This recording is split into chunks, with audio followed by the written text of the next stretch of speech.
मी नक्कीच म्हणेन की आर्या ही खूप स्ट्रॉंग कंटेंडर होती. आर्या खूप टॉप 5 मध्ये तर मी बघतच होतो तिला.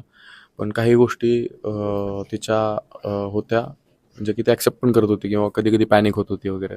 पण ठीक आहे, ते लोकांना आवडत होतं ना आणि वाटत होतं ना ती स्ट्रॉंग आहे, तर आहे ती स्ट्रॉंग. कारण मी पण एका नॉमिनेशनमध्ये स्टार्टिंगच्या तिला पण मी एवढे भांडण होऊन सुद्धा मी तिला नॉमिनेट केलं नव्हतं. सगळ्या घराने माझ्यावरती प्रश्न उचलले होते की तिला का नाही नॉमिनेट केलंस तू? कारण की मला माहिती आहे ती स्ट्रॉंग आहे म्हणून. कधी-कधी आपल्याला कळतं की हां, ही स्ट्रॉंग आहे, हे थोडंसं काहीतरी गडबड आहे.